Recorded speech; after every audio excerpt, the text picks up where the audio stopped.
Hello students, welcome to Vivekananda agriculture academy. आज हम लोग बात करेंगे important topics of physics for ICR. ठीक, जो स्टूडेंट्स पीसीबी के हैं यानी बायो ग्रुप से हैं और जो स्टूडेंट्स मैथ ग्रुप के हैं पीसीएम से हैं, उनके लिए भी आज का वीडियो बहुत ही इंपॉर्टेंट है। यहाँ पर हम लोग फिजिक्स के वो टॉपिक्स बताएंगे जिससे क्वेश्चन हर साल पूछा जाता है। अब हर साल पूछा जाने का मतलब यहाँ पर क्या है, आपको पता है कि 2018 का जो पहले पेपर होता था वो ऑफलाइन पेपर होता था और पेपर जो है वो मिल भी जाता था। ठीक है, मोस्टली ऐसा होता था। अब 2019 जब से एनटीए पेपर लिया है, जब से एनटीए एजेंसी पेपर करवाने लगी आईसीआर का, तो आपको पता है कि जो एनटीए एजेंसी है, नेशनल टेस्टिंग एजेंसी, वो आपका जे एग्ज़ाम कराती है, नीट एग्ज़ाम कराती है, आईसीआर एग्ज़ाम कराती है। तो उसका पैटर्न वही है जो नीट में क्वेश्चन पूछा जाता है। हम ये कह सकते हैं जो नीट से आईसीआर पेपर होता है वो लो आता है, उतना टफ क्वेश्चन नहीं आता है, बहुत ही इजी क्वेश्चन आता है। इसकी लैंग्वेज बहुत बड़ी होती है, लेकिन सोल्यूशन अगर आप देखेंगे तो 2 लाइन सोल्यूशन होता है। तो जो स्टूडेंट्स बायो ग्रुप के हैं वो इस समय बहुत ज़्यादा डिप्रेशन में है, क्योंकि जो बच्चा मैथ ग्रुप का होता है वो उसका मैथ की वजह से फिजिक्स में न्यूमेरिकल बहुत अच्छे हो जाते हैं उसके। ठीक, जो बच्चा पीसीएम से होता है उसका फिजिक्स और मैथ बहुत अच्छे होते हैं। ठीक है, और जो बच्चे बायो वाले होते हैं उनकी फिजिक्स बहुत ही वीक होती है। तो ऐसे स्टूडेंट्स हैं ऐसे स्टूडेंट जो पीसीबी से हैं और ऑप्शन में पीसीबी फिल किए हैं और वो पीसीबी का ही पेपर करेंगे आईसीआर में। ठीक, तो उनके लिए आज की वीडियो काफ़ी इंपॉर्टेंट है। यहाँ पर जो हम टॉपिक बताएंगे, ठीक है, आप क्या करिएगा, पेपर से बिल्कुल एग्जाम को लेकर के टेंशन और घबराएं बिल्कुल भी नहीं। मुझे पता है जब एग्जाम आता है तो हम लोग बहुत जल्दी डिप्रेस हो जाते हैं, यार मुझे भी ऐसा लगता है मुझे कुछ भी नहीं आता। ऐसा होता नहीं है, ऐसा सबके साथ ही होता है, लेकिन हकीकत में ऐसा नहीं है कि आपको कुछ भी नहीं आता है। आप लोगों ने साल भर मेहनत किया है। अब रही बात है आपको थोड़ा सा पेशेंस रखने की, आप थोड़ा धैर्य रखिएगा। ठीक है, पॉजिटिव सोचिएगा और लगे रहिए रेगुलरली। आप रिजल्ट की चिंता मत करिए, एग्जाम चिंता मत करिए, जो भी होगा अच्छा होगा, लेकिन आप कंटिन्यू लगे रहिए अपने राम धुन में। ठीक, तो हम लोग यहाँ पर बात कर रहे थे फिजिक्स के बारे में। मैं आपको बता दूँ, इस समय आईसीआर फिजिक्स आता है उसमें ये मान लीजिएगा कम से कम मोस्टली क्वेश्चन 50 क्वेश्चंस होते हैं वो न्यूमेरिकल ही होते हैं। थ्योरी क्वेश्चन अगर बहुत ज़्यादा होगा तो यहाँ पर तो मैं मान सकता हूँ यहाँ पर 45 क्वेश्चन आपका न्यूमेरिकल होगा और 5 जो क्वेश्चंस आपका है वो थ्योरीज होगा। तो मुझे लग रहा है कि ये कोई बहुत ज़्यादा इशू नहीं है कि हम 5 क्वेश्चन थ्योरी पढ़ के सिलेक्शन ले सकते हैं। आपको 50 क्वेश्चंस में से फिजिक्स में से मिनिमम अगर स्टूडेंट बायो ग्रुप का है तो उसको 30 क्वेश्चन तो क्रॉस करने ही पड़ेंगे अगर आपको टॉप यूनिवर्सिटी चाहिए तो। ठीक, अब उसके लिए आप क्या करें, हम आपको वो टॉपिक बता देंगे जिनसे एक एक क्वेश्चन एक टॉपिक से 100% मिलेगा, कोई इस बात कोई मिटा नहीं पाएगा। क्योंकि नीट परीक्षा में इन टॉपिक से, अभी हम बताएंगे आपको टॉपिक, ये तो खरा ना मैकेनिक्स का ही लिख रखा है। ठीक, मतलब जो टॉपिक नीट से हर साल पूछते हैं आप उस टॉपिक से एक क्वेश्चन आईसीआर में 100% पाएंगे। तो यहाँ पर आप क्या करें, क्या हम जितने टॉपिक आपको बता दें, ठीक, आप इन टॉपिक को नोट कर लीजिएगा। अब इसमें उस टॉपिक को आप अलग कर दीजिए जो आपने पढ़ रखे होंगे। ऐसा था नहीं कि हमारे बताने से आज से आपने स्टडी शुरू करेंगे, ऐसा होगा नहीं। ठीक, अगर ऐसा होगा तो मुझे लग रहा है ये आपके लिए काफ़ी अच्छा नहीं होगा, क्योंकि अब 15 दिन में अगर आप इसको पढ़ेंगे तो 15 दिन में आप केवल मैकेनिक्स ही पढ़ पाएंगे, इतने इसमें न्यूमेरिकल है। तो जो टॉपिक आपने पढ़ रखे हैं आप उनकी लिस्ट अलग कर दें, जो टॉपिक इसमें से बचेंगे उनकी लिस्ट अलग कर दें, और जो टॉपिक आपने पढ़ रखे हैं आप उनका डेली क्या करिएगा, उसको पहले फिनिश करिएगा। इसके बाद जो आपने नहीं पढ़े हैं उसको बाद में। क्यों, हम जब उसमें से टॉपिक अलग कर देंगे तो आपको ये लगेगा कि अरे इसमें तो 70% तैयार हमारा बचा, 30% अभी साफ कर देंगे। तो जब ये अंदर से आपके अंदर कॉन्फिडेंस आ जाएगा तो ऑटोमेटिकली आप खुश हो जाएंगे, आप पॉजिटिव हो जाएंगे और आपकी स्टडी जो है अच्छे से रनिंग हो जाएगी। आप इस रूल को फॉलो करिएगा। अब बात करते हैं सेकंड पॉइंट पर। दूसरी बात ये है हमारी, आप एग्जाम टाइम पर टारगेट छोटा छोटा बनाएं। इसका मतलब क्या हुआ, दोनों ही लोग, चाहे वो पीसीएम के हो चाहे अब पीसीबी के हों, टारगेट छोटा मतलब ये है, सुबह आप जब भी उठें तो पूरे दिन की दिनचर्या को अपना नोट करें कि हमें आज दिन में मान लीजिए हमारे 3 टॉपिक कवर करने फिजिक्स में, केमिस्ट्री में इसके बाद में केमिस्ट्री में 4 चैप्टर कवर करने, और बायो अगर है तो बायो में 2 चैप्टर कवर करने, और मैथ स्टूडेंट्स है तो मैथ में 2 कवर करने। एक दिन का एक टारगेट। ऐसा क्यों, हम छोटे टारगेट को जल्दी अचीव कर लेंगे, और जब जल्दी अचीव कर लेंगे तो आपने देखा होगा जब भी कभी आप पढ़ते हैं और आपने ये सोच लिया कि हम तभी उठेंगे जब ये टॉपिक कंप्लीट कर लेंगे, और अगर आप उठते हैं तभी जब वो टॉपिक कंप्लीट हो जाता है तो अंदर से बहुत ऐसी खुशी होती है जो शायद मुझे लग रहा है आपके जीवन में वो पहली खुशी होगी एक करियर क्षेत्र में। क्योंकि मुझे लग रहा है कि मुझे मालूम पढ़ना है सुबह उठ करके, और मुझे पढ़ा, मेरे पास ये बुक है, ठीक, और मैं तय कर लिया हम इसमें से 10 पन्ने 2 घंटे में पढ़ के छोड़ेंगे, तभी उठेंगे। अब इमरजेंसी काम हो तो उठना ही पड़ेगा, लेकिन एक जिद होती है और कंपटीशन एक जीतना जिद है, ठीक। अब मुझे जिद है कि नहीं हम तभी सोएंगे या फिर हम तभी उठेंगे खटिया से, चटाई से, जब हमें 10 पन्ने पढ़ लेंगे। अब हम तभी उठे जब हमने 10 पन्ने पढ़ लिए। अब आप देखिए अंदर से एकदम ये खुशी आएगी, यार आज हमने बहुत अच्छा पढ़ लिया है, अब हम आज के बाद ऐसे ही पढ़ेंगे। एग्जाम टाइम पर ये स्ट्रेटजी बनाएंगे तो आप 100% सफल हो जाएं। किसी का भी मोटिवेशन, किसी का बहुत ज़्यादा वीडियो आपको देखने की कोई ज़रूरत नहीं है, आप खुद से सीखिए। अगर मुझे लगता है कि आप मेरी बात आपको अच्छी लगती है तो उसे फॉलो करिए, अन्यथा मेरे अलावा अगर आप अपनी बात जानते हैं उससे बेटर तो आप उसको फॉलो करिएगा, ठीक। तो हम पहले बताते थे वीडियो हमारा उनके लिए है जो लोग पीसीएम से है, फिर पीसीबी से हैं। तो हमने आप क्या बताया, आप टारगेट 1 दिन का डिसाइड करें और छोटा टारगेट बनाएं।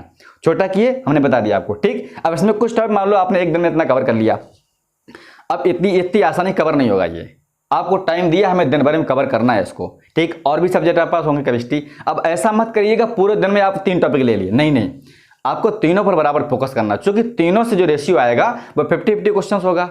आपका जो मार्केट जो यहाँ पर टारगेट वैसा है, मतलब मार्किंग जो हाई वाला है, जैसे अगर मैथ स्टूडेंट्स है तो उसका मार्किंग मैथ और केमिस्ट्री है।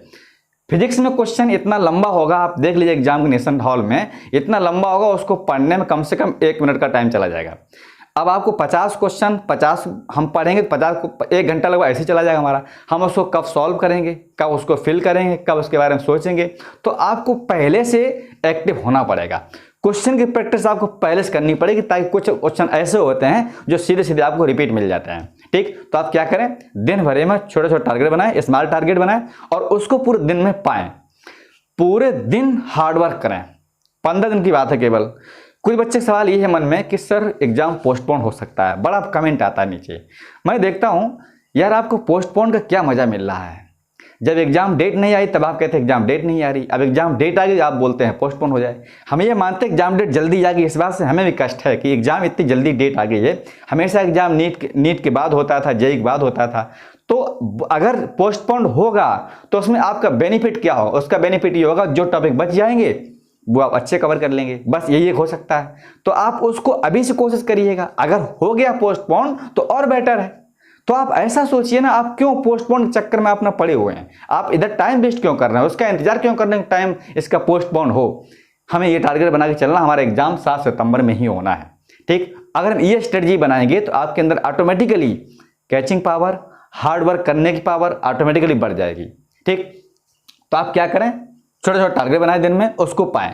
पूरा दिन आप स्टडी करें। मैथ स्टूडेंट पूरा दिन क्या करेगा, मैथ क्वेश्चन फिजिक्स क्वेश्चन लगाएगा। बायो स्टूडेंट पूरा दिन फिजिक्स के क्वेश्चन लगाएगा। बायो स्टूडेंट जो रात में क्या करेगा, शाम को जल्दी सो जाओ आप 8 बजे, सुबह उठो एकदम से तड़के से 4 बजे 3 बजे 2 बजे जब भी आपकी क्षमता हो तब, और सुबह आप जोर लगा के पढ़िए, दम लगा के अकेले में, ठीक। क्योंकि आप सुबह अगर पढ़ेंगे तो जो भी चीज़ें आप पढ़ेंगे वो जिंदगी में कहीं भूल नहीं पाएंगे सुबह एक टाइम पर, क्योंकि उस समय कुछ भी कोई भी कहीं से कोई साउंड क्रिएट नहीं होती है, एकदम साइलेंट माहौल होता है। हम जो पढ़ते हैं वो याद होता चला जाता है। शाम जब भी हम पढ़ने बैठेंगे तो बहुत सारी चीज़ें जो दिन की घटनाएं हैं वो शाम को याद आती रहती हैं, तो हमारी अट्रैक्शन पावर कम हो जाती है। ये इसकी प्रैक्टिकली एक सोच है, ये प्रैक्टिकली है ये, ठीक। तो आप लोग क्या करें, छोटा टारगेट बनाएं, उसको पाएं और डेली उसको खत्म करें। एग्जाम होने से पहले ही 1 दिन आप खत्म कर दें। आपका एग्जाम 7 तारीख मान लिया 7 सितंबर में है, अब हो ना हो बात एक अलग है, लेकिन आप मान लो हमें 7 सितंबर में देना है तो आप क्या करिए 5 सितंबर तक का टारगेट बनाइए, हमें 5 सितंबर में खत्म करना है। कुछ बच्चे क्या करते हैं उसी दिन का टारगेट बना, नहीं हमें 7 सितंबर शाम तक खत्म कर देंगे, रात में कहीं अगर सेंटर पर जाएंगे तो हम वहाँ स्टेशन पर पढ़ लेंगे जा करके। आप इस तरीके की घटनाओं का टारगेट और उसका स्ट्रेटजी ना बनाएं, ठीक। 1 दिन पहले बनाएं ताकि 1 दिन में आप आराम करके कम से कम उस रात में सो सकें, अगले दिन पेपर को आसानी से कर सकें, ठीक। ये है, अगर आप अच्छा लगता है तो मानिए, नहीं जो आपको अच्छा लगे वो आप उसको फॉलो करिएगा, ठीक। तो आप क्या करेंगे, डेली ये रूल बनाएंगे, ठीक। घबराएंगे बिल्कुल भी नहीं, जो भी होगा अच्छा होगा। जीतना हारना जिंदगी की एक बहुत ही छोटी सी घटना है, इसमें कुछ होने वाला नहीं है, ठीक। अगर आप बॉले से डर जाएंगे, हो सकता है आप अगर डर गए बीमार हो गए तो एग्जाम देने से भी हम बिल्कुल एग्जाम भी नहीं दे पाएंगे, ठीक। तो आप इस चीज़ के विषय ध्यान रखें। आप ये तो एग्जाम कोई बड़ी बात नहीं है, ठीक है, 1 साल है 2 साल है, बड़े बड़े क्रिकेट गेम होते हैं, अगर कोई क्रिकेटर ये पहली बॉल पर आउट हो जाए तो क्या वो क्रिकेटर वहाँ से क्या खेल खेलना बंद कर देता है? आप सोचिए कितनी बड़ी बेइज्जती होती है। तो ये बहुत छोटी घटना है, पेपर खराब होना अच्छा होना ये कोई बहुत बड़ा इशू नहीं है, ठीक है। अगर आप साल भर मेहनत नहीं की है तो मुझे लग रहा है आपको दर्द नहीं होगा। अगर आप साल भर बहुत मेहनत किया है तो 100% आपको ये दर्द होता है कि मैंने मेहनत किया है। अगर मैं ये भी जानता हूँ, अगर आपने हार्डवर्क 1 साल किया है, 6 महीने से आप लगे हुए हैं, तो 100% आप सिलेक्शन कहीं ना कहीं होगा जरूर, इसमें कोई भी दोहराई नहीं है, ठीक। तो आप लोग क्या करें, छोटे टारगेट बनाएं, पूरे तरीके से पूरा दिन मेहनत करें, ठीक है। न्यूमेरिकल लगाएं, मोस्टली न्यूमेरिकल, जो किसमें न्यूमेरिकल बहुत ज़्यादा आते हैं। तो जो भी स्टूडेंट पीसीएम पीसीबी के हैं वो फिजिक्स में केवल क्या करें, केवल और न्यूमेरिकल लगाएं और इसके अलावा कोई काम ना करें। केमिस्ट्री है वो रात में पढ़ें, क्योंकि केमिस्ट्री मोस्टली रिएक्शन जो आती हैं, ठीक है, वो फिजिकल को छोड़ करके रटने वाला विषय होता है। तो याद करने वाला विषय आपको तभी होगा जब आप साइलेंट होगे। अब न्यूमेरिकल लगाने में क्या होता है, जैसे आप न्यूमेरिकल लगा रहे हैं फिजिक्स का, कोई मैथ न्यूमेरिकल लगा रहे हैं, तो अगर कोई बीच में बोल भी दे तो उसमें डिस्टर्बेंस नहीं होता, क्योंकि हम लोग उसमें कैलकुलेशन करते होते हैं। लेकिन अगर हम याद करते हैं, मान लो बायो याद कर रहे हैं, केमिस्ट्री याद कर रहे हैं और बीच में कोई बोल दे तो दिमाग एकदम हमारा कट जाता है। तो आप क्या करें, बायो वाला स्टूडेंट बायो केमिस्ट्री रात में याद करो केवल सुबह के टाइम पर, ठीक है। और मैथ स्टूडेंट्स भी केमिस्ट्री या फिजिक्स के फार्मूले रात में याद करो। अब दिन में क्या करेंगे, केवल आप फिजिक्स के न्यूमेरिकल ही लगाएंगे, ठीक। तो हमारी ये होगी छोटी सी एक स्ट्रेटजी। अब हम लोग बात करते हैं कौन कौन से ऐसे टॉपिक हैं जो आपको पढ़ने हैं। तो मैंने अब तरीका बताया, सबसे पहले आप इनमें से उन टॉपिक को अलग कर देंगे जो आपने पढ़ रखे हैं। जो टॉपिक आपने बिल्कुल भी नहीं पढ़े हुए और मेरा अगर मैं बता दूं तो आप उस टॉपिक को कवर कर लें, ठीक, एग्जाम होने से 2 दिन पहले तक। अब यहाँ पास पूरा 15 दिन का टाइम है और 15 डेज में अगर हम चाहें तो बहुत अच्छे से तैयारी कर सकते हैं, जो क्योंकि हमने ऑलरेडी पहले से पढ़ रखा है। कुछ ऐसे टॉपिक होंगे आपने पढ़ रखे होंगे तो उनको हटा दीजिएगा, अब जो बचा उसको पढ़ लीजिएगा, ठीक। मैकेनिक्स पार्ट यहाँ पर है सबसे इंपॉर्टेंट। पूरे फिजिक्स में सबसे इंपॉर्टेंट जो पार्ट आता है वो मैकेनिक्स का पार्ट आता है। मैकेनिक्स में आप यहाँ पर देखेंगे मैकेनिक्स के बारे में, ठीक है। चलिए, तो मैकेनिक्स में हम लोग बात कर रहे थे। मैकेनिक्स में सबसे यहाँ पर इंपॉर्टेंट टॉपिक्स आते हैं।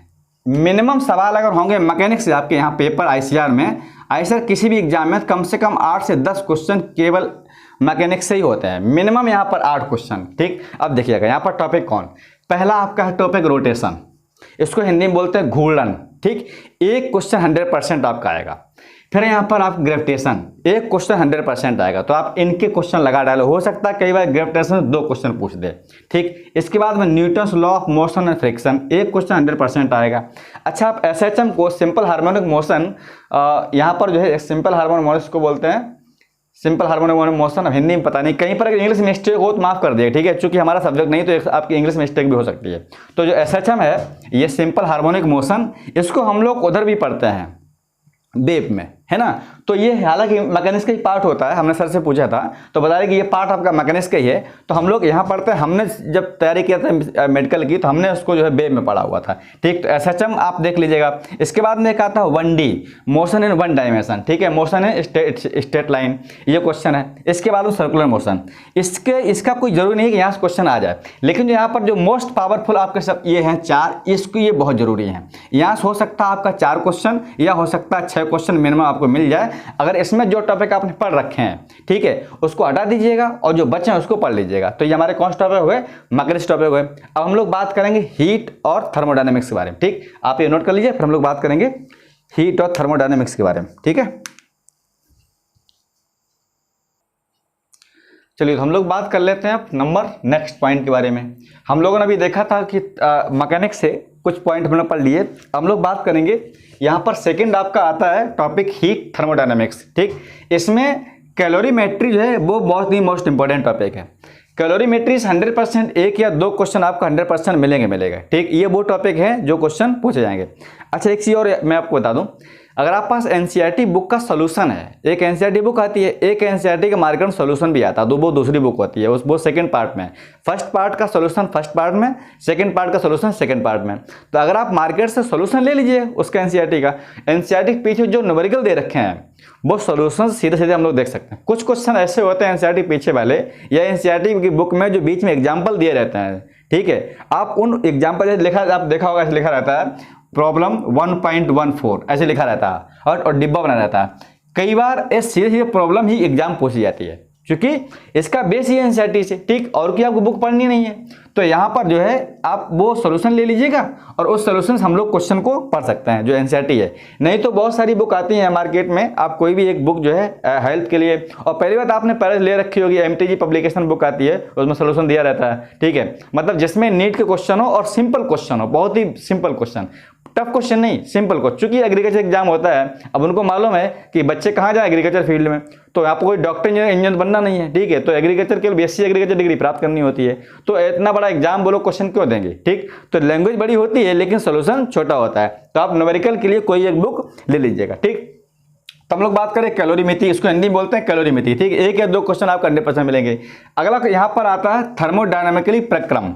इसमें प्रोसेस क्या है, जैसे आपने देखा होगा ये केमिस्ट्री में भी है, आइसोथर्मल है, एडियाबेटिक है, ठीक, इस तरीके के क्वेश्चन, आइसोकोरिक है। तो यहाँ से कुछ क्वेश्चन पूछते हैं कि ये डेल्टा वी का मान W है, ये डेल्टा वी 0 है, सॉरी, ठीक है, और मतलब डेल्टा टी का मान यहाँ पर 0 है, तो बताइए यहाँ से किस प्रकार का ये थर्मोडायनामिकली प्रोसेस होगा। तो इसमें जितने प्रोसेस आते हैं, ठीक है, वो एडियाबेटिक हो, आइसोकोरिक हो, आइसोबारिक हो, सभी में वैल्यू पूछते हैं, ठीक। तो इसमें से एक क्वेश्चन आपका 100% मिलेगा। इसके बाद में एक आता है आपका रेडिएशन, इसमें आता है आपको पढ़ना किरचॉफ का लॉ। तो यहाँ से कम एक टॉपिक से दो क्वेश्चन आपको 100% मिलेगा। इसके अलावा जो भी आपने हीट में इसमें प्रोसेस पढ़ रखे हो, थर्मोडायनामिक लॉ भी है, फर्स्ट सेकंड थर्ड लॉ, हालांकि ये लॉ से क्वेश्चन आते हैं केमिस्ट्री में आते हैं, यहाँ नहीं आता है, ठीक, क्योंकि ये क्वेश्चन ये पार्ट आपका जो है केमिस्ट्री में, थर्मोकेमिस्ट्री में भी है। तो यहाँ पर हालांकि केवल यहाँ पर थोड़ा डिफरेंस रहता है, केवल इसमें जो डेल्टा यू की वैल्यू होती है वो यहाँ पर जो है अलग होती है, ठीक। अब यहाँ पर हम लोग बात करते हैं थर्ड नंबर हमारा मोस्ट इंपोर्टेंट टॉपिक आता है वेव ऑप्टिक्स। वेव ऑप्टिक्स में एसएचएम मिनिमम 2 क्वेश्चन आएगा ही आएगा एसएचएम से 100%, ठीक। इसके बाद में आता है आपका एक इंपॉर्टेंट पॉइंट्स है यंग डबल स्लिट मॉडल। अगर किसी में स्पेलिंग गड़बड़ हो तो माफ कर देना, ठीक है, क्योंकि हमारा सब्जेक्ट नहीं, काफी दिनों से मैं इसको छोड़ रखा है, तो लेकिन ये पता मुझे क्वेश्चन यहाँ से पूछा जाता है। तो इसको लिखा हुआ यंग डबल स्लिट मॉडल 100% एक या दो क्वेश्चन आपके आएंगे। इसके बाद में आपको टॉपिक है पोलराइजेशन, इसमें पढ़ते हैं ब्रूस्टर्स लॉ, ठीक है, ब्रूस्टर्स लॉ। तो ये क्वेश्चन जो है नीट में लगभग हर साल पूछा जाता है, तो यहाँ से आपका कोई क्वेश्चन एक मिल सकता है। इसके बाद आपका आता है डॉपलर इफेक्ट, शायद इसको हम लोग जो है फोटो इलेक्ट्रिक इफेक्ट पढ़ते हैं, तो आप देख लीजिएगा ये टॉपिक डिफरेंट हो सकता है, लेकिन डॉपलर इफेक्ट बहुत इंपॉर्टेंट है, आपको इसको 100% पढ़ के जाना। कुछ यहाँ पर थ्योरी कुछ न्यूमेरिकल भी हैं, तो जिस पोर्शन में थ्योरी है आप उसको पढ़ लीजिएगा, और जहाँ पर न्यूमेरिकल है आप उसके ढंग से प्रैक्टिस कर लीजिएगा उसके। और एक टॉपिक का अगर आपको, मुझे लग रहा है जैसे ग्रेविटेशन है, तो ग्रेविटेशन या उससे अगर आपका 2 न्यूमेरिकल आता है तो कम से कम आप ग्रेविटेशन के या फिर सर्कुलर मोशन से या फिर जो है रोटेशन से कम 50-50 क्वेश्चन की प्रैक्टिस कीजिए, स्टैंडर्ड क्वेश्चन। अगर 50 क्वेश्चन आप लगा लेंगे तो उसमें जो आने वाला क्वेश्चन होगा, अब देखिए एनटी क्या करती है, मैं क्लियर आपको बता दे रहा हूं, जब वो सवाल देती है एग्जाम में उसकी केवल वैल्यू चेंज होती है, जहां मीटर होगा वहां सेंटीमीटर कर देगा, बस इतना है। आपको केवल जज करना चाह रहा है कि आप उसको पकड़ पा रहे नहीं पकड़ पा रहे हैं। सिंपल क्वेश्चन एकदम रखा हुआ नहीं आता है जो आप बोर्ड परीक्षा वाला होता है, वो स्टेट परीक्षा में पूछता है, लेकिन जो अच्छे स्टैंडर्ड एग्जाम होते हैं उनमें क्वेश्चन घुमा के पूछते हैं, हर क्वेश्चन के बारे में वो सोचते हैं कि इसका सोल्यूशन वास्तव में सही होगा कि नहीं, ठीक। तो आप क्या करिए, न्यूमेरिकल लगा लीजिए, ठीक। तो ये हमारा हो गया इधर। हम लोग बात करते हैं रे ऑप्टिक्स के बारे में। यहाँ पर देखिए 3 टॉपिक्स दे रखे हैं, यहाँ पर आपका एक पढ़ना है आपको प्रिज्म, 100% क्वेश्चन मिलेगा, मतलब जो हमने आप बता रहे हैं ये ऐसा यहाँ पर पॉइंट है, ऐसे टॉपिक्स हैं जो 100% आपके 35 क्वेश्चन तो आने ही आने हैं इस टॉपिक से, ठीक। अदरवाइज जो आपके छोटे हैं वो आप पढ़ लीजिएगा। फिर हमारा इसमें आता है प्रिज्म, फिर आता है इसमें ऑप्टिकल इंस्ट्रूमेंट, ये क्वेश्चन यहाँ पर हेडिंग है जो इंपॉर्टेंट है, ठीक। फिर आता है यहाँ पर लेंस मेकिंग फार्मूला, किस फार्मूले अकॉर्डिंग लेंस के फार्मूले बनाए जाते हैं, लेंस मेकिंग फार्मूला, ठीक है, ये क्वेश्चन जो है यहाँ पर इंपॉर्टेंट है। मतलब ये वो टॉपिक है जिनसे क्वेश्चन 100% आना ही आना है एक, ठीक। तो ये हमारे कौन कौन से टॉपिक हो गए यहाँ पर, हीट और यहाँ पर लाइट या फिर इसको ऑप्टिक्स हम लोग बोल सकते हैं, इसके क्वेश्चन हो गए, ठीक। अब यहाँ पर हमारा क्या बचा हुआ है, अब यहाँ पर बचा हुआ हमारा मॉडर्न फिजिक्स और आपका बचा हुआ मैग्नेटिज्म, तो इतना आप नोट कर लीजिएगा। फिर हम लोग बात करते हैं इसके मैग्नेटिज्म और मॉडर्न फिजिक्स के बारे में। तो हम लोग कुछ टॉपिक देखते हैं इलेक्ट्रोस्टैट और मैग्नेटिज्म से, ठीक है। तो इलेक्ट्रोस्टैट यहाँ पर जो है, ये इलेक्ट्रोस्टैट, इधर आपका मैग्नेटिज्म है। अच्छा, इधर जो है इसमें कुछ अब जो पार्ट आपका सेकंड पार्ट में आता है फिजिक्स, उसमें कुछ मोस्टली थ्योरी होती है, ठीक, कुछ न्यूमेरिकल होते हैं। जबकि फर्स्ट पार्ट मैकेनिज्म में वेव ऑप्टिक्स और उसमें क्या नाम वेव ऑप्टिक्स रे ऑप्टिक्स में मोस्टली न्यूमेरिकल होते हैं। तो आपको जो थ्योरी वाला पार्ट है उसको पहले खत्म करिएगा, उसको या सुबह के टाइम या फिर रात में उसको याद करने वाला मामला है तो उसको आप खत्म कर लीजिएगा, ठीक है। न्यूमेरिकल जो है वहाँ पर न्यूमेरिकल सवाल दिन में लगाइएगा, ठीक। तो हम लोग यहाँ पर देखेंगे इलेक्ट्रोस्टेट। इलेक्ट्रोस्टेट में पहला यहाँ पर electric field due to different shape, ठीक है। इलेक्ट्रिक फील्ड का डिफरेंट शेप जो चेंज होती है उसको हम लोग यहाँ पर पढ़ेंगे इसमें। इसके बाद में गॉस का नियम, गॉस लॉ, ठीक, इंपॉर्टेंट है। आर्मीटर एंड वोल्टामीटर, एक क्वेश्चन आपसे आर्मीटर जरूर मिलेगा, ठीक। कॉम्बिनेशन ऑफ कैपेसिटी, ये तो बहुत इंपॉर्टेंट है, ठीक है। कुछ यहाँ पर करंट इलेक्ट्रिसिटी में जो टॉपिक है वो हमने एस्टिमेट कर दिया। इसके बाद आपको पढ़ना है इसमें व्हीट स्टोन ब्रिज। हिंदी वाले मीडियम विद्यार्थी वाले जो है हिंदी में बोल रहा हूँ वो नोट कर लें, ठीक है, wheat stone bridge.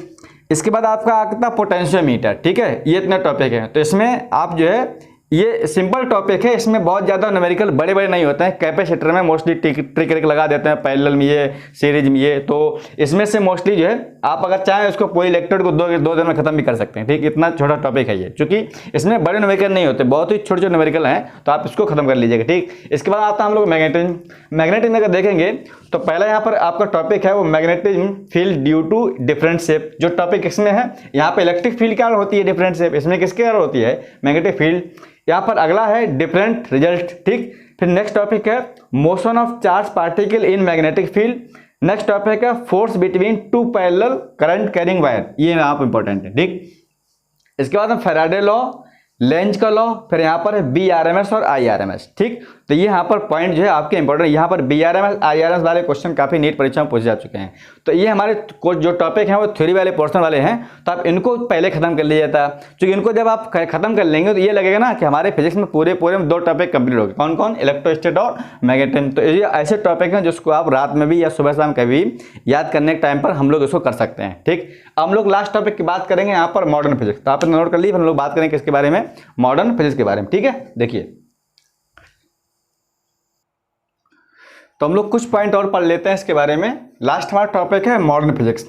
Modern physics में atomic structure and nuclear chemistry आती है, ठीक है। तो ये हमारा पार्ट जो कुछ इसमें पार्ट आता है एटॉमिक स्ट्रक्चर न्यूक्लियर केमिस्ट्री, ये हमारे एटॉमिक स्ट्रक्चर केमिस्ट्री सेम है एकदम, ठीक है। क्योंकि केमिस्ट्री में इधर न्यूमेरिकल उतने नहीं आते हैं, लेकिन फिजिक्स में उसी टॉपिक उधर न्यूमेरिकल ज़्यादा पूछे जाते हैं, ठीक। तो यहाँ पर देखते हैं हम लोग, सबसे पहले आता है आपका Bohr atomic model. Bohr atomic model में आप देखेंगे उधर जो है क्या स्पेक्ट्रम पूछे जाते हैं। जैसे आपका एक क्वेश्चन पूछा जाएगा लाइमर सीरीज से है कि बामर सीरीज से है, पास्कल सीरीज से, वहाँ पर एक क्वेश्चन आपका 100% मिलेगा, ठीक। केमिस्ट्री में उतना न्यूमेरिकल नहीं आता है। इसके बाद यहाँ पर आता है आपका बाइंडिंग एनर्जी, ठीक है। इसके बाद आप स्टेबिलिटी ऑफ न्यूक्लियस यानी नाभिक का स्थायित्व। फिर आता है इसमें रेडिएशन टॉपिक, ठीक है, थ्योरी इसमें है। इसके बाद half life and average life, ये क्वेश्चन यहाँ पर इंपॉर्टेंट है। इस टॉपिक से आपको केमिस्ट्री में क्वेश्चन भी मिल सकता है, सेम फार्मूला है, सेम एकदम कॉन्सेप्ट है, ठीक। इसके बाद यहाँ पर आता है अल्फा बीटा गामा डीके, ठीक है, ये उत्सर्जन, ये भी केमिस्ट्री कई बार BH में पूछ चुके हैं यहाँ पर कि कब कितने अल्फा पार्टिकल बीटा पार्टिकल निकलेंगे, ठीक है। इसके बाद यहाँ पर टॉपिक आता है आपका सेमीकंडक्टर। फिर इंपॉर्टेंट न्यूमेरिकल जाते हैं वो PN जंक्शन और जेनर डायोड, ठीक है, PN जंक्शन डायोड और जेनर डायोड। अगला है यहाँ पर इंपॉर्टेंट टॉपिक, सबसे मोस्ट इंपॉर्टेंट टॉपिक आता है इस टॉपिक का लॉजिक गेट, जिसमें नैंड गेट है, एंड गेट है, ये क्वेश्चन पूछते हैं। इसके बाद लास्ट टॉपिक आपका है ट्रांजिस्टर, ठीक है।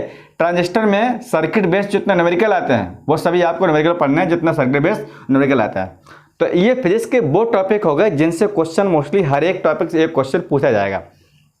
मान लीजिएगा कम से कम यहाँ पर 35 हैं, तो अगर आप इतने पढ़ लीजिएगा तो आपके 35 क्वेश्चन जो है न्यूमेरिकल 100% इस टॉपिक से फंस जाएंगे, ज़्यादा ही फंसेंगे, कम नहीं फंसेंगे, ठीक। तो अगर इसके बाद अलावा जो भी आप टॉपिक पकड़ रखे हैं आप उनको पढ़ लीजिएगा, 100% आप क्वेश्चन जो है फिजिक्स में बहुत ही आपको आसानी से सॉल्व कर ले जाएंगे, ठीक। तो ये मान चलिए जो बायो स्टूडेंट्स है फिजिक्स में कुछ क्वेश्चन तो आप करिए, कुछ नहीं इतनी बिल्कुल मिनिमम कम से कम अगर 20 क्वेश्चन हम कर ले जाए एग्जाम में। बायो में आपने मान लो 40 कर लिए, केमिस्ट्री 40 कर लिए, कितने हो गए 80 क्वेश्चन हो गए। अगर हमने इधर 20 क्वेश्चन कर लिए, 110 1-2 गलत हो गए, तो कुल मिलाकर के हमें 100 क्वेश्चन क्रॉस करना। अगर 100 क्वेश्चन कर लिया आपने तो 100% आपको इंडिया की टॉप यूनिवर्सिटी में से कोई एक यूनिवर्सिटी 100% मिल जाएगी, ठीक। इसलिए हम आपसे फिजिक्स के लिए थोड़ा प्रेशर कर रहे हैं। जो इसमें टॉपिक सिंपल लगते हैं आप उनको पढ़ लीजिएगा।